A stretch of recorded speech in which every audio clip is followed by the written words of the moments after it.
Stillwater's Morning Scramble, and the mayor's in, Will Joyce. And phase three starts today. We obviously had a weekend that we will not forget across the country. I'm sure you paid close attention to that. You know both the mayors of Tulsa and Oklahoma City. Yep.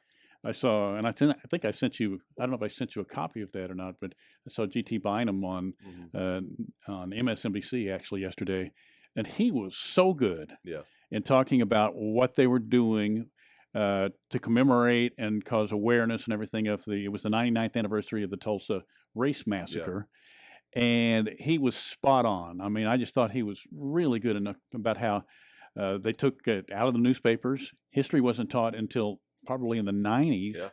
and people didn't even know this existed. They kind of they buried it, Sure. actually. And so, anyway, I thought that was, when I see David Holt out of Oklahoma City, Bynum out of Tulsa, you've been on there. We've got some strong mayors, I believe, in this state. They both of those mayors have done I think a really good job, and Mayor Bynum, especially with the history in Tulsa. And you're right. I mean, the Tulsa Race Massacre wasn't taught to me in school as an Oklahoma high school kid in the 90s.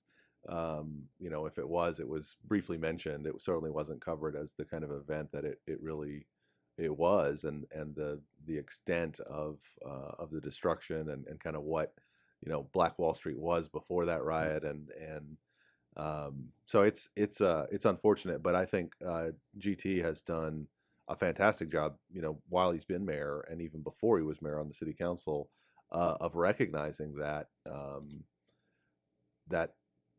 tragedy of not just the massacre itself, but the cover up of it over the years and the sort of denial and the fact that they were.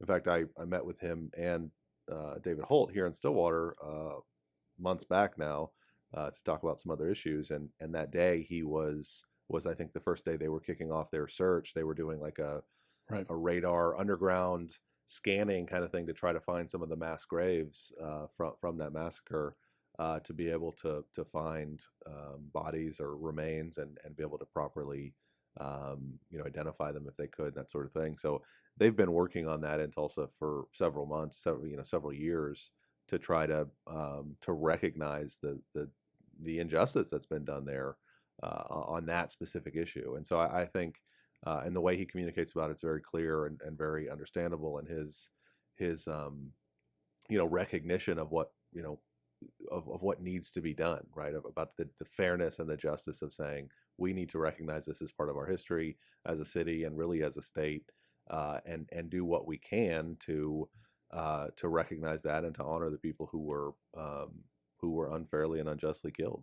Yeah, that explains why he was so fluent in it, because he told the story a lot of times. But he was just really good, and I don't know him at all, and I don't see him very often because I usually, we get more Oklahoma City stuff here than Tulsa, and so. But I was just really impressed. It was obviously passionate and genuine to him. Yeah, absolutely, it is. And in my conversations with him about that subject, he is very passionate about it. It's not just a political issue for him, right? It's not just something that he wants to show he's doing. It's not. And I think David Holt the same way. In a lot of his, I saw he made an appearance this weekend at one of the rallies in Oklahoma City, and some people commenting on being a photo op and that sort of thing. And I don't, I've spoken with him about these issues and about concerns of justice and fairness and in Oklahoma City and in their state in general. And it is something that he truly does care about and has worked before this weekend to try to rectify, right? I mean, they've got a lot of money in their Maps 4 program for places in underserved parts of the city that need development and that sort of thing. So it's I don't think either of those guys is just kind of propping up now when there's a protest happening or when there's been a big event and a lot of people are upset. This is something from their standpoints that I think they've been working on for a long time. And I saw the tweets from the mayors and our coaches here. So Coach Gundy had a quote out. Mike Boynton earlier had a statement. I really thought that Jim Littell's with the Cowgirls was very good, and it seemed, and I don't have it in front of me, so I apologize if I get this wrong. But one thing I've noticed this in 2 or 3 of the ones that I've liked is we need to be better listeners, and that's what David Holt said also in his was we need to listen, because we can't put ourselves in other people's shoes, but we can try to understand and be listeners. Yeah, and that actually has been my stance with this for the last couple of days. I've got 3 or 4 posts that I started, to say something that I haven't actually put up yet, because it's really difficult to know what to say, and to say something meaningful, and not just to throw something out there to say, oh, I guess I have to say something, so I'm going to put something up, right? Because we don't need, from my standpoint as a mayor, saying something is less important than doing something, right? And making sure that we as a city are doing what we can do to address the issues that are being, I think, that are underlying these protests, right? The ideas of the implicit biases in our government systems, including policing, where people of color, black men especially, are treated differently, and statistics clearly show that these things happen at a higher rate with black men, and we need to, rather than just saying, hey, I'm standing with you, or I care about this stuff, which I do, and I absolutely, I think, these are issues that need to be brought to the country's attention in a much broader fashion. But we've got to be able to do something. I mean, what are we doing about that locally, and how do we approach the correction of whatever those problems are, and so that's kind of been my, what I've been struggling with, is talking about, okay, what can we do here? What more can we do? And I know Chief Watts is also, working internally about, here's the things that the police department here does. We've spent, as part of the, I can never remember the name of this thing, the Police Citizens Academy, okay, right? So I was part of the first class of the Citizens Academy, where citizens are brought in and walk through how the police approach things, use of force policies, how we do training in Stillwater, what kinds of things we train our officers on. And Stillwater invests a lot of money in police officer training, a lot more than in other communities. We send folks to the state licensing classes that we have to send them to, and then we bring them back home and teach them reteach them all the stuff they need to know, because we want our police officers here to be well trained, to be, to understand de-escalation techniques, to be aware of implicit bias and those sorts of things. Now, those are the kinds of things we're looking at. How well are we doing that? Can we step that up? Do we need to be doing more training? But we do take it very seriously in Stillwater, and I know Chief Watts has been, a big part of making sure that our officers are very well trained and very well versed in these kinds of concerns. But we can always be doing more, and so those are the kinds of conversations that we're having. And I think I want us as a city to be more than just standing up and saying, we agree, but to stand up and say, we're doing something about this. We're recognizing that there's action that needs to be taken, and we're going to take that action, where it's necessary. Well said. You can go online, and I saw this late last night, but Chris Fowler from ESPN, who used to do Game Day and everything, he did it turned out it was on Instagram, but he just did it on his phone, probably a 5 or 6 minute message, very heartfelt. And I thought really well done. And he referred to his friend, John Saunders, who has passed away since then. He said, I so wish that my friend John was here, because they had shared stories like that. And then I saw an interview with a former Baltimore Oriole player, and I apologize for I'd never heard of him, to be honest with you. But he said, rather than, he was a white player, but he said, it's easy to say, okay, I hear you, I understand. Yeah. But he said he lived in an apartment complex when he was with the Orioles, a nice apartment complex, and he didn't share the apartment, I don't think, but in that apartment complex also was a fellow player who happened to be black. Yeah. They exchanged who would drive in. They took turns driving to Camden Yards. 3 times, he said, not once, not twice, but 3 times, when he was driving, we got pulled over. Yeah.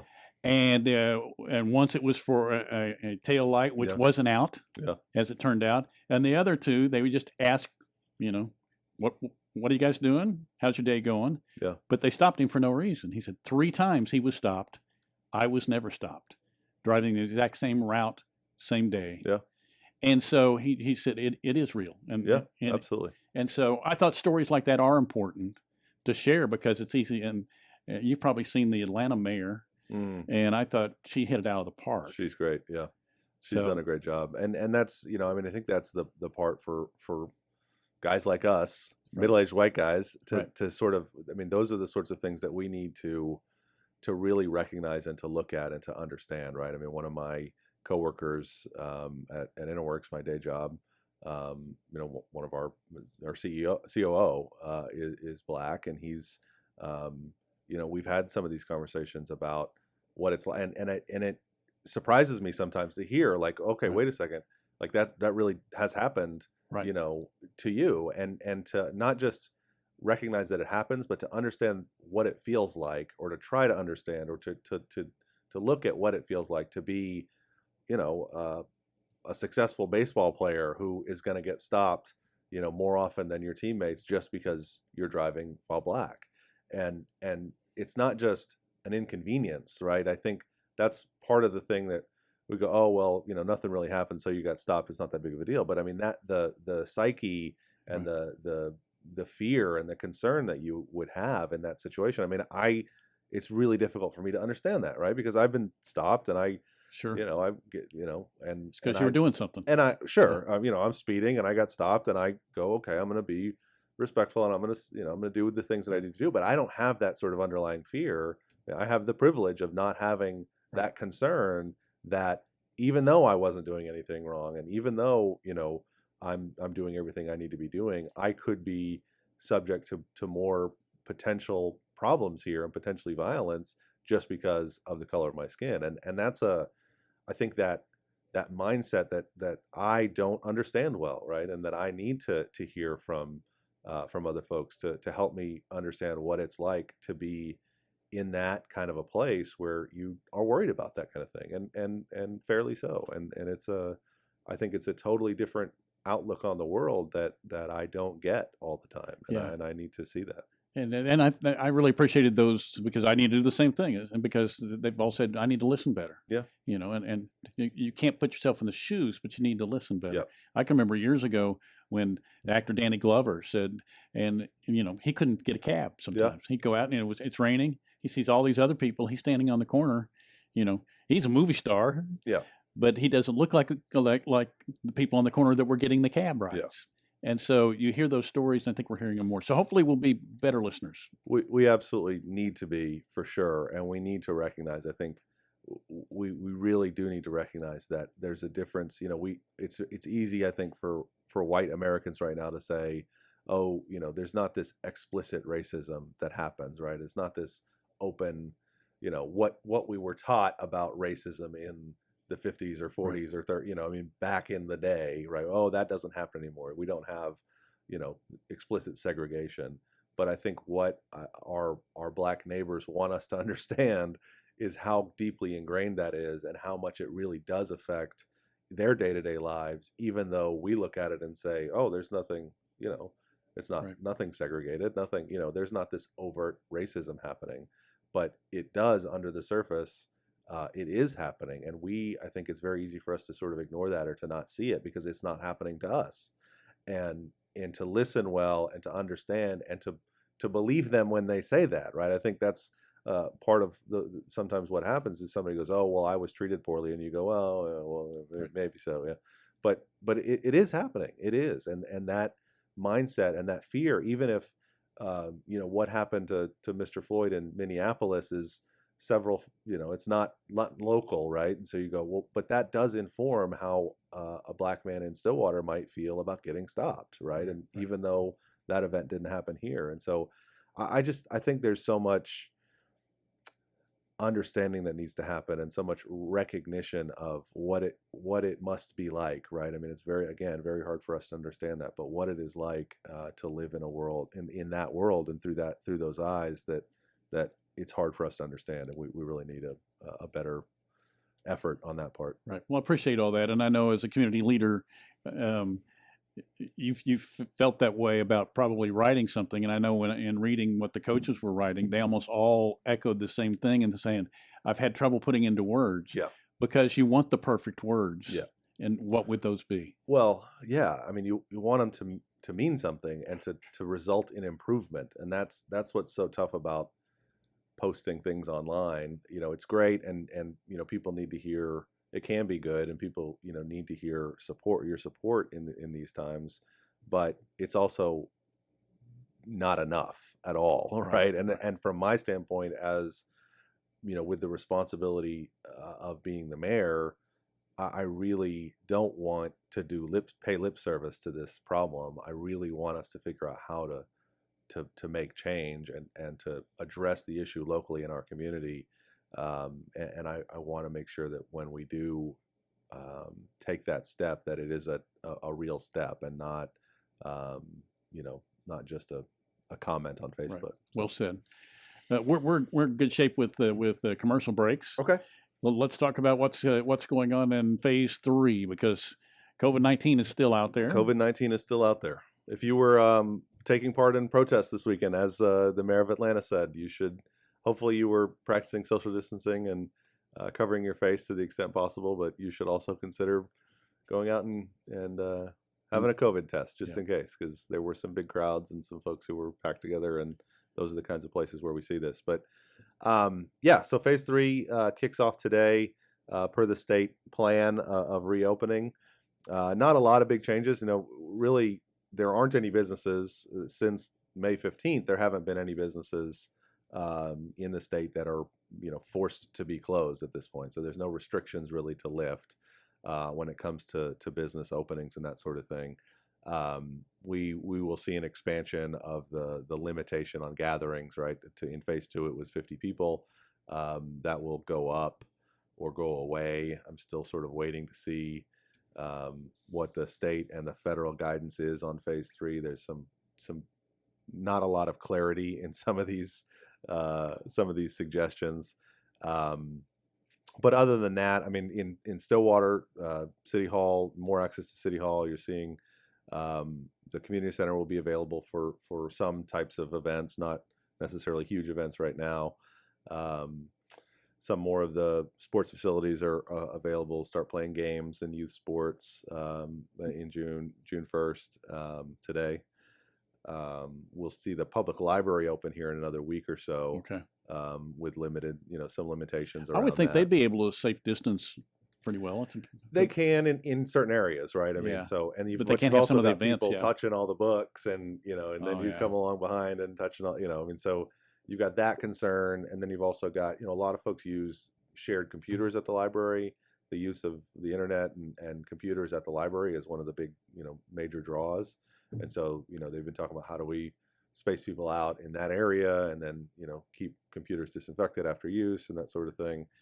Those are some concerns, and then it's there's events and there's meeting space at the library and that sort of thing. So you've got to consider all that stuff. But they've been working really hard. The library board has been doing a great job of trying to set policy, and library staff as well. So, but they'll be opening here in another week or so with some of those restrictions in place. As far as you mentioned the sports, I think I saw were tournaments on June 15th. Yeah, if we could have tournaments. Yes, we've not really set like a firm date on that. We've kind of been waiting, with a lot of this, right, and sort of see how things go, right. And so, we've, my understanding in talking to Carolyn over at SASA is they don't really have anything scheduled.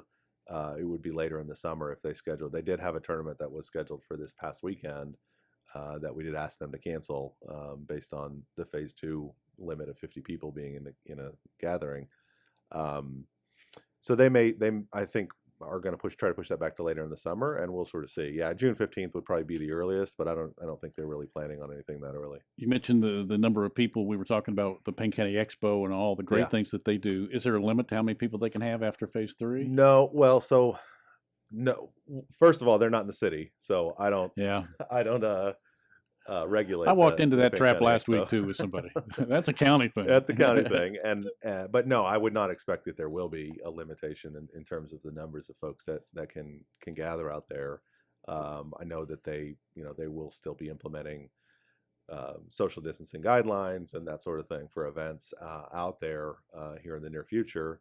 But it's good to see that they're able to get some events back and start to kind of return to some of that normalcy and get some folks into town. So I think we're figuring out what we can, hopefully, that we can be very active and still be safe at the same time. I mean, I think we're learning that. I mentioned before they had a birthday gathering for my little sister, or whatever. My mom did the cooking, but they all went outside and kind of said, and it wasn't very many people. I mean, I think it was like 5. Yeah. But they had theirs, and I was relieved to find that because my mom said, no, we all sat outside and we're apart. So you're able to enjoy it, but still be cautious. I think people are realizing that it's really, the sort of social distancing guidelines that'll be in place going forward around, trying to keep your distance, wearing a mask if you're in a crowded space with other people, washing your hands frequently, just those. They're not big steps, right? They're not difficult things to do. To kind of just be paying attention to it and avoiding it where you can. I mean, I think even those smaller steps are going to be, are effective at helping slow down the spread. I mean, if we're just being kind of careful and cautious and recognizing, oh man, I probably shouldn't be in this enclosed space with a bunch of people for a long period of time, then we need to do that. Because, the research that I'm seeing or hearing about, at this point is, it's not something that you're going to catch from a guy jogging next to you on the trail or jogging the other way past you on the trail, or just a casual outdoor conversation for sure, or even, a short-term interaction. Now, touching surfaces and that kind of thing are still a concern, but it's not just floating around out there in the air for people to catch wherever they can. You really do need to be kind of in close proximity to somebody who has it and spend some time with them to kind of get enough of the virus to transfer for it to make you sick. So it's not a huge burden to try to take some of these precautions going forward. And I think the better we do with those precautions, as we've seen here all along, the better off we are to keep it from spreading. And the less it spreads, the better off we are in the fall to have school and to have football and to have all those sorts of things come back as well. So I just want to make sure people, even as we start to open up and as the community becomes more and more normal, that those precautions are still very important. And the better we do at keeping it from spreading, the better off we are in the long term. We were tying this to sports before. I saw a little feature on, Nick Saban came out, and when you and I talked, and that's about the only time either one of us ever agreed with Nick Saban. We agree that he's a great coach. There's no doubt about that. But well, he wins a lot. He wins a lot. If you want to win. But he did his PSA, and he wore a mask. Yeah. And then I saw a follow-up, and they had Alabama people that were wearing masks, and they said, I wasn't beforehand, but, when the coach says it, he said, his track record's pretty strong. And so it worked with some, not all. Yeah. But some of these people who were contrarians beforehand go, well, he said that. So I think, and I think that kind of thing helps for sure to see examples of people and you trust. But really, more education around why we do that, why it's important to wear a mask. It's not to keep you from getting sick. It's just in case you might be sick and you might spread it to somebody else. So, I mean, I think when people understand it as a precaution for others and they see it as, I'm trying to be kind to you, and just in case I don't want to get you sick, so I'm going to do this, I think people recognize it as a gesture, a kind gesture in that manner, and it helps. Meeting tonight, right? Yeah, regular city council meeting tonight. It's the first Monday of the month, so we've got a fairly full agenda. We've got some community partnerships that we'll be talking about. We've got some bids out at the airport with construction projects that are still going on. A lot of construction still going on at the airport, and actually we've been able to receive some stimulus money on airport projects that's really going to help us be able to do those out there. So we'll talk a little bit about some of those projects. So if I call Paul Pringle, he'll be in a good mood then, right? I think Paul should be. He should be in a good mood about his construction project. Yeah, the rest is on his own. So the funding is there. Yeah. Now, I mean, number of passengers coming through the airport and that kind of thing. I mean, that's still a big concern. And have you flown? That we've got. No, I haven't either. No, I haven't, and I'm not sure when I will. One, because stuff I was going to do this summer. I'm supposed to be in New York for a conference this week, in fact. That got canceled. So I'm not sure what event I will have to fly to anytime soon. But it's gonna be tough for a little while to get back in the swing of things. Meetings tonight at 5:30. 5:30. We'll be online again, and with Zoom, we'll probably talk a little bit about. Actually, we've got Kelly Rader from Payne County Health Department will be on with us tonight, talking to us a little bit about contact tracing and sort of what Payne County Health is doing. They've done a great job. We've had great communication with them, but we wanted to have them on to kind of talk a little bit. So there's be some good information there from the health department. But 5:30, you can watch it online on city website, on Facebook. You can watch it on cable TV. So yeah, tune in. Sounds good. Hey, thanks for hanging out. Next Thanks for Monday, having me. right? Next Monday. We'll do it again next Monday.